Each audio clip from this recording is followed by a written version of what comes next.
Doctor Zahidur Rahman বাংলাদেশের প্রধানমন্ত্রীর নীতি নির্ধারণী পর্যায়ের উপদেষ্টা।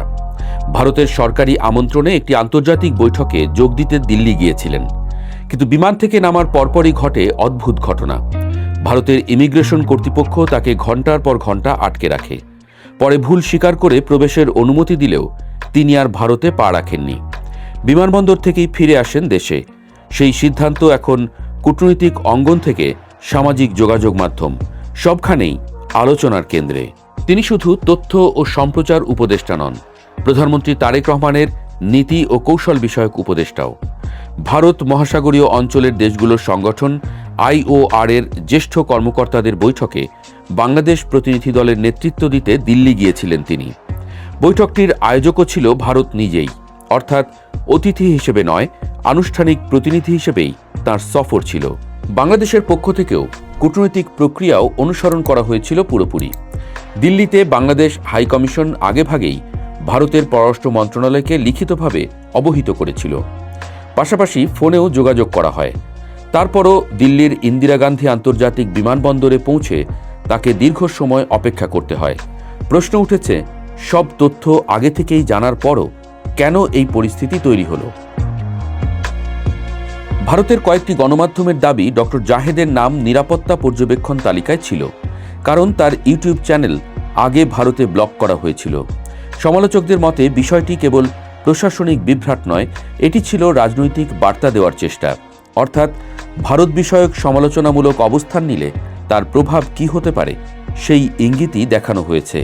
তবে নাটকীয় মোড় আসে এরপর। দীর্ঘ অপেক্ষার পর ভারতীয় কর্তৃপক্ষ যখন তাকে প্রবেশের অনুমতি দিতে চায়, তখন ডক্টর জাহেদ অন্য সিদ্ধান্ত নেন। তিনি দিল্লিতে প্রবেশ না করে সফর বাতিল করেন। কলম্বো হয়ে ঢাকায় ফিরে আসার পথ বেছে নেন। অনেকের মতে এখানেই ঘটনাটি সাধারণ প্রশাসনিক জটিলতার গণ্ডি পেরিয়ে আত্মমর্যাদার প্রশ্নে পরিণত হয়েছে।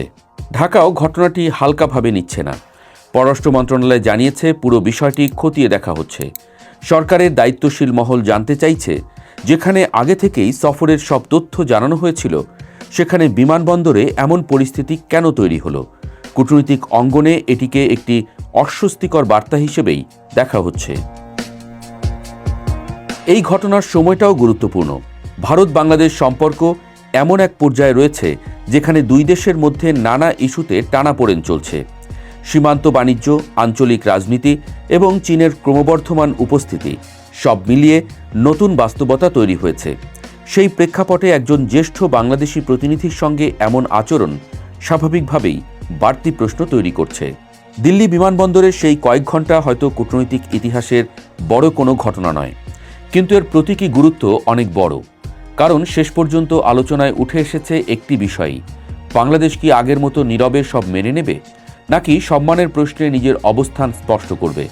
ডক্টর জাহিদুর রহমানের ফিরে আসা কি সেই বিতর্ককেই নতুন করে সামনে নিয়ে এসেছে? তবে ভারতকে ডাক্তার জাহেদ যে বার্তাটি দিলেন তা পরিষ্কার, আর তা হলো এই বাংলাদেশ অন্য ভাষায় কথা বলে।